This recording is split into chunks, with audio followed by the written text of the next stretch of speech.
Good morning and welcome to the first edition of Ricky Long Marathon Swimming. I got something for ya. Just watch how I do it. Let me show you what I do. Yeah, this is how I do it. How I do it. Just watch me. Watch me how I do it. Just watch how I do it. The time is 10 to 6 in the morning. This is breakfast. This is one of my Barocca substitutes. Little life hack for you. These are actually have more of your vitamins and minerals than your standard Barocca, so I would recommend these, and they're cheaper. These are BCAAs for my protein, and this is breakfast. I'm going to be swimming for 3.5 to 4 hours in cold water. They estimate you'll burn calories at 4 times the rate in cold water than you will in the normal swimming pool, and that's just basically due to the temperature and your body having to work harder. I haven't changed what I've done too much. I've just made sure I'm getting a few extra calories the last 2 or 3 days.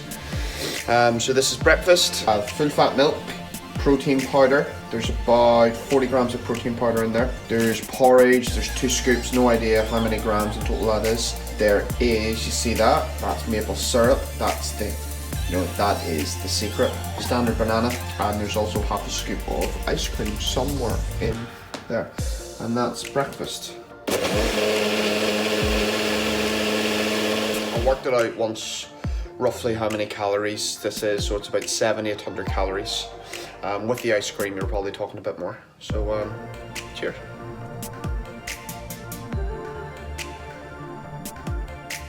Supplies bought. There's some good secret snacks in here.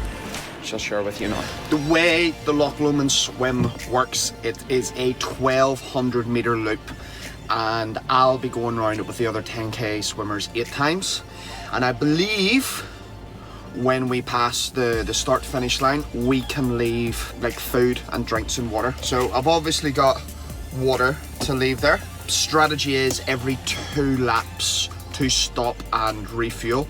Got bananas. So these are traditional energy gels. These are fantastic. So 22 grams of carbs in these, and you get a little bit of salt and you get a little bit of vitamins and minerals. These make you feel fantastic, and because it's a gel, you actually digest it really quick. It's isotonic, so it's rehydrating. And I've also got these, which are the same thing, but this has a secret ingredient. You read that? This has got caffeine in it. So I don't know how I'll change these. I've got 2 of these, so I'm definitely going to have 2 of these when I swim. That little caffeine boost, really good for mental stimulation. What else do I have? I've got these pineapple fingers. I'll be eating these probably on the way up. It's 6:20 now. At about 7:30, I want to be eating for the last time. Going to the toilet for the last time, and then this one's for afterwards. Just to get some sugar back in my body. So yeah, that is Precision Nutrition by Ricky Long.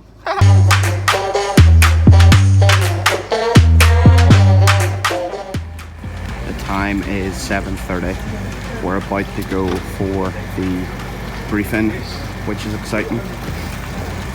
So I know those boys, and there's some over through there as well. Other ones where it was swim around. Don't know which ones yet. I'll find that out.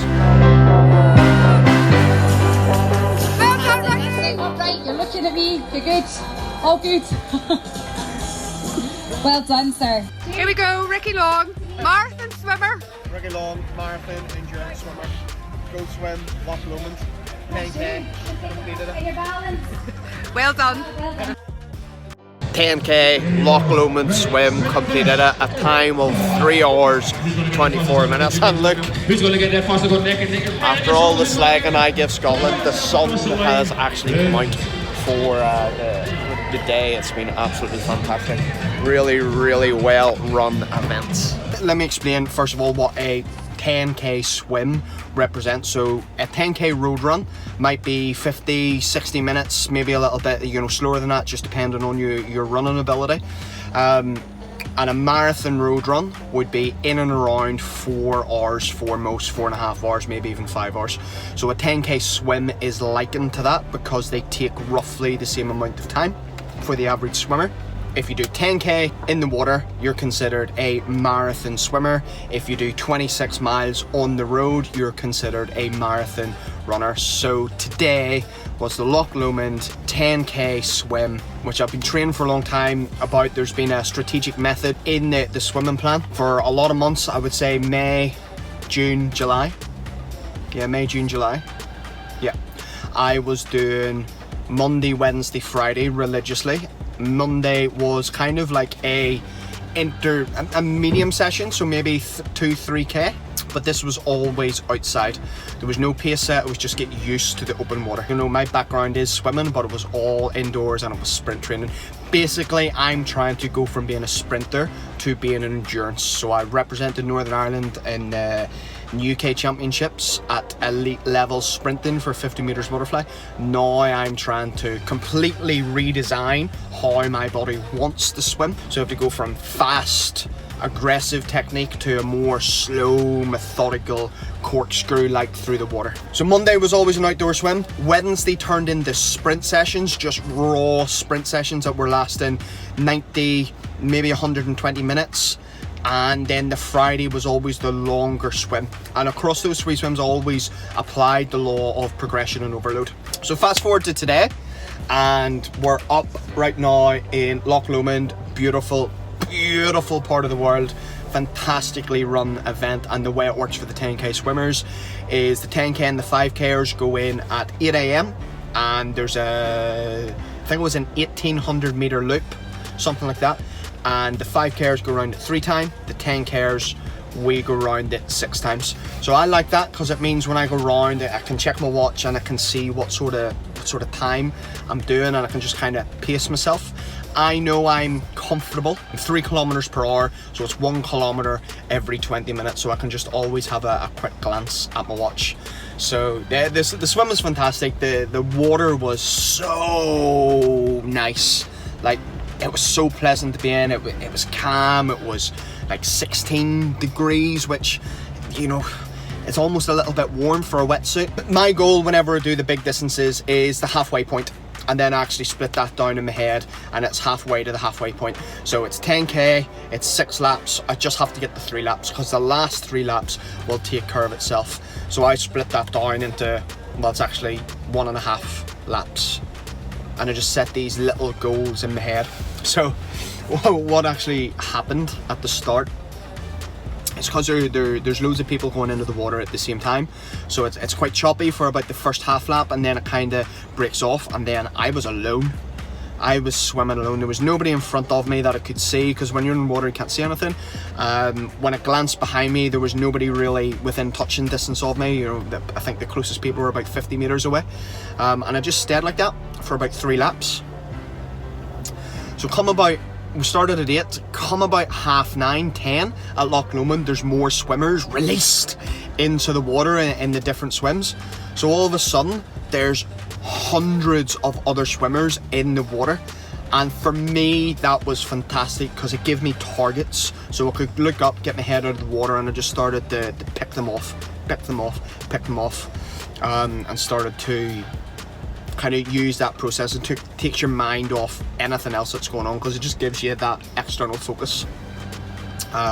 So fast forward 5 laps down, the 6th lap I literally just smiled the whole time. It was great. In my sights as we come round the corner for the last lap, I could see someone who I knew was another 10k swimmer.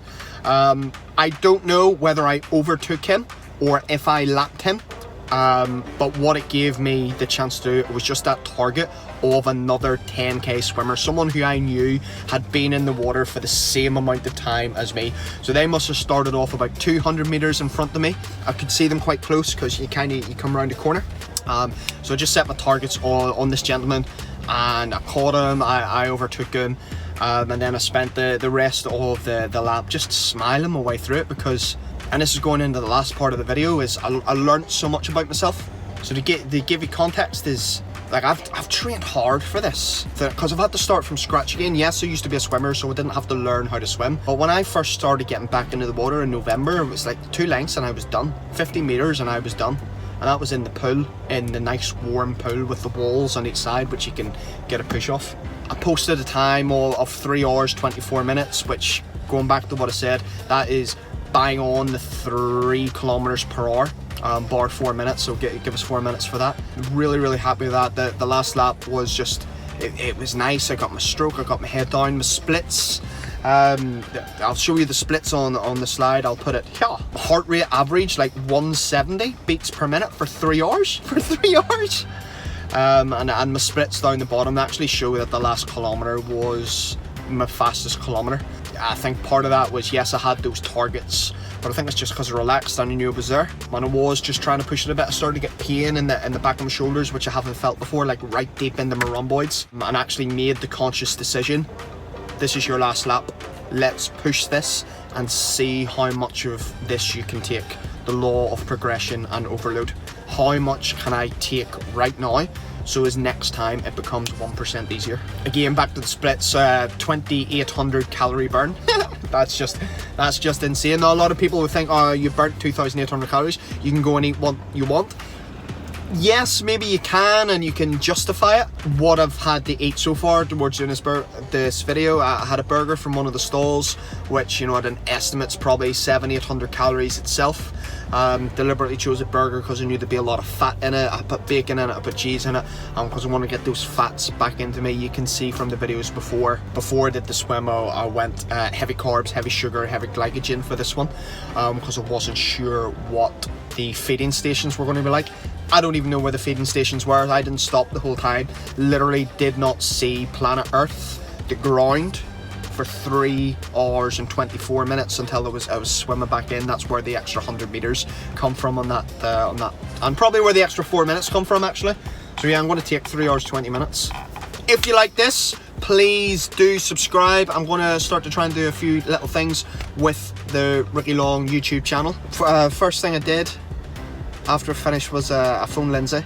Lindsay couldn't be here, and it was quite emotional, if I'm honest, because like I said, I've trained really hard for this.